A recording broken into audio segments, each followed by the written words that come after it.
Consent agenda items. Let's go ahead and split these into three. Minutes of the previous meeting on September the 25th. Second. Moved and seconded to approve the minutes as presented for the meeting on September the 25th. Any additional discussion? All in favor? Aye. All opposed? Motion carries 7-0. 6-0. Got a couple of different budget amendments. Yeah, 6-0. 6-0, right? 6-0. Richie's missing. Have it. Richard, if you're listening, we missed you. Nice to meet you anyway. Didn't even notice. Budget amendments. What up? Let us know what worked. Or are we waiting until that next? They include the next item too, don't they? Yes. We'll go to C and come back to B. Consideration of possible action on interlocal agreement for special education transportation and services. Mr. Brown. This is a agreement with us and with PISD. It concerns a single student that we transport to Amarillo each day.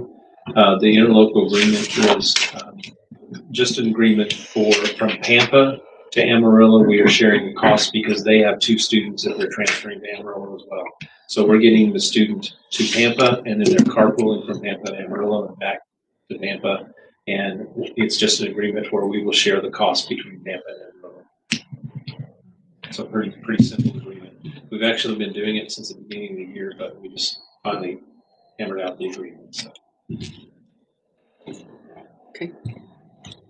Your motion to approve the interlocal agreement? Move. Second. Moved and seconded to approve the interlocal agreement for special education transportation services as presented between PISD and Pampa ISD. Any additional discussion? All in favor? Opposed? Motion carries 6-0. Now we'll back up to B. Budget amendments. Go ahead and talk about it. This year, after our audits wrapped up, we're contributing $1.1 million to fund balance. The one for general fund will hit fund balance at $408,000. It's mostly for the retention stipend, and then a small portion of it is the appraisal district increase their fees this year. On the food service side, it's also for the retention stipend, which we won't necessarily have to hit 199's fund balance, but if we do have to support them at the end, that'll come out of fund balance at this time. And then they just have some more of that supply chain assistance funding that I need to recognize the revenue and have the expenditures for them.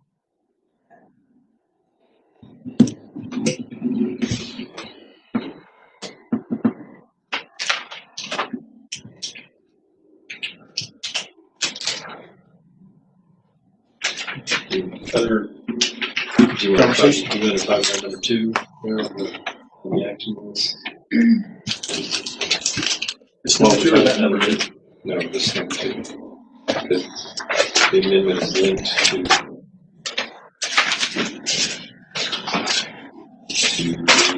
that person.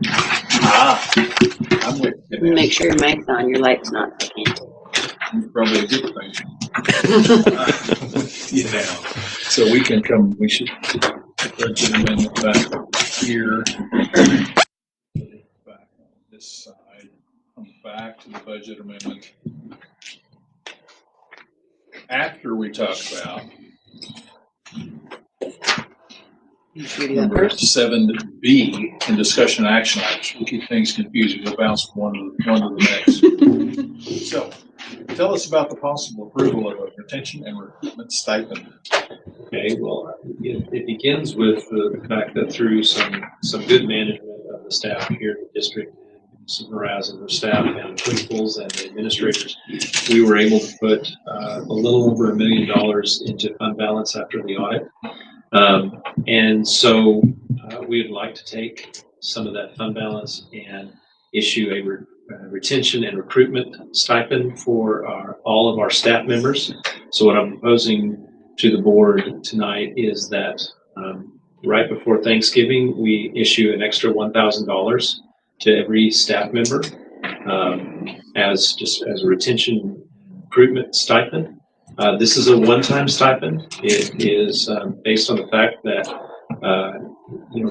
we weren't able to give raises at the beginning of the year, but we've ended up in a pretty good place, and we'd like to issue some of that money to our staff to help them with inflation, with other costs that they are having to incur throughout the year, and to show appreciation for our teachers and our staff members who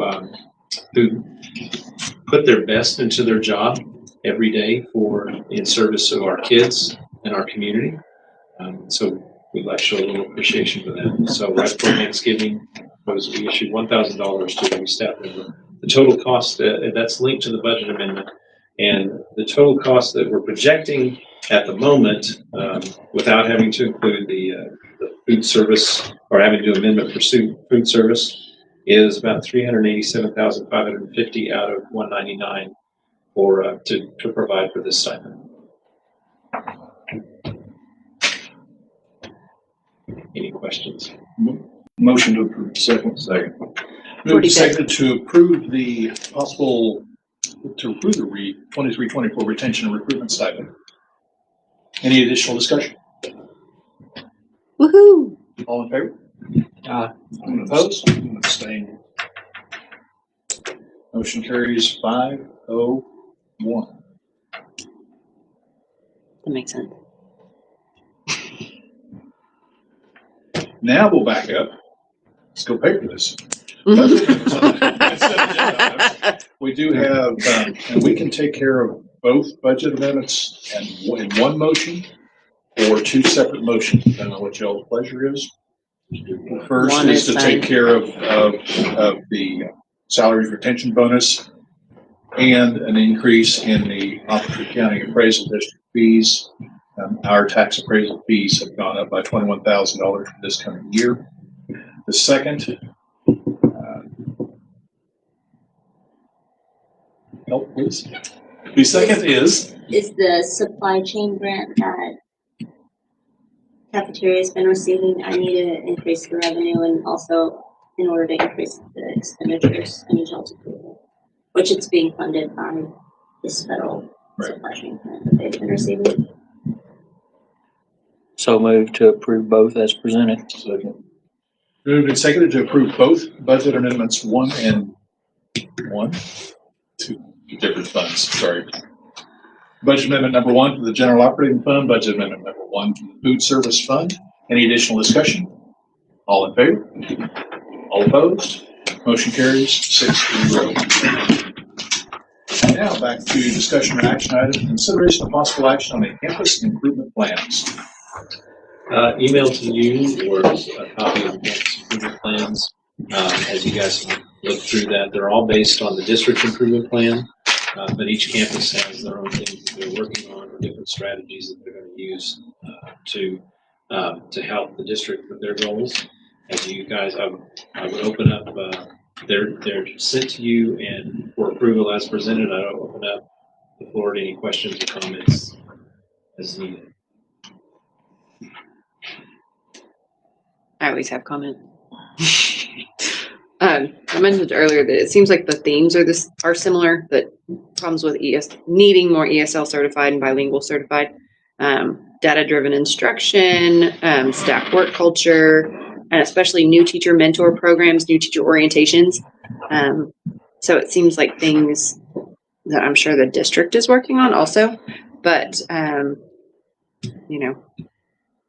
everyone has the same concerns. So hopefully we can share the workload and things that are working, things that aren't working, especially that culture piece, since I talked about it earlier. I think it's really important in the surveys they do. Question about Williams needing something with their playground, which it does. Can they share the stuff that is budgeted for right? Sorry. Yeah, right. Aren't we getting new, safer playground equipment on the bond? Does that sound familiar? One of the possibilities, and there's nothing that says they couldn't share. Couldn't use it. Right. We just it wouldn't. has to be accessible to them. Has to be accessible to him, so we wouldn't have to put it over there. So maybe that would help. I think everything else we've talked about.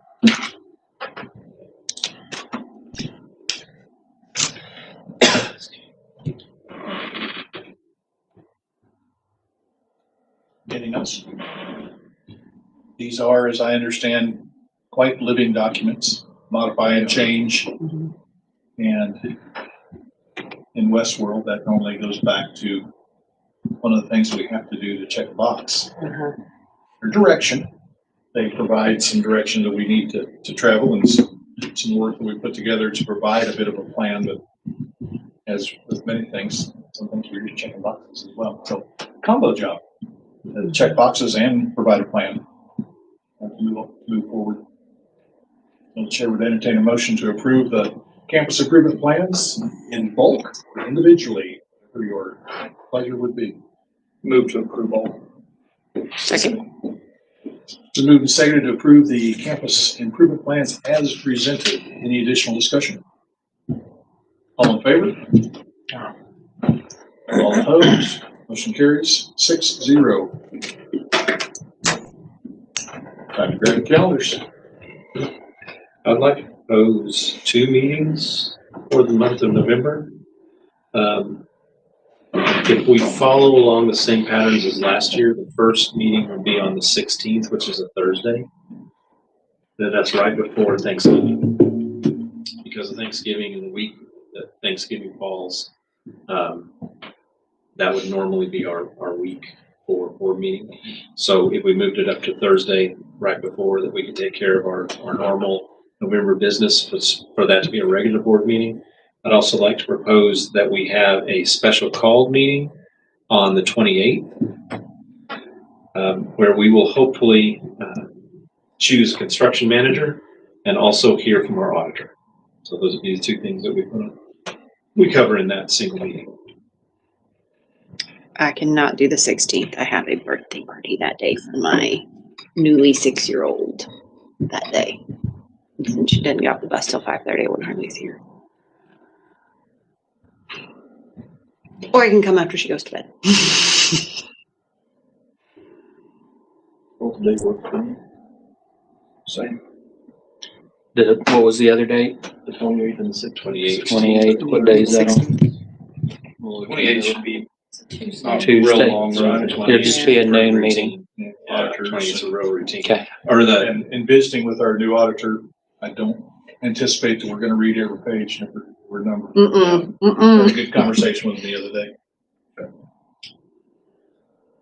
That shouldn't be very long, going over the audit, and by the time we reach that meeting, we should have whoever we're choosing as an instruction manager pretty well fleshed out.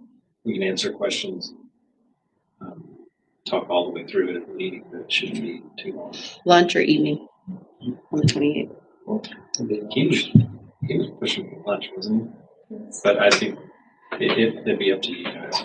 Whatever works for Vegas. I would probably say lunch was going to work best for me that day because that'll be a basketball day too, or a basketball evening. Yeah. Okay. Yeah. That Yeah. works. I just have to know ahead of time to get. So George in here with me. But both those dates work for me as well. Okay, we're good. Just one conflict on one day. Okay. I'll miss my anniversary for y'all, but not Charles' birthday. Okay, we'll put those down. Seeing nothing else to come forward, this meeting adjourned. Guess I better put it in there.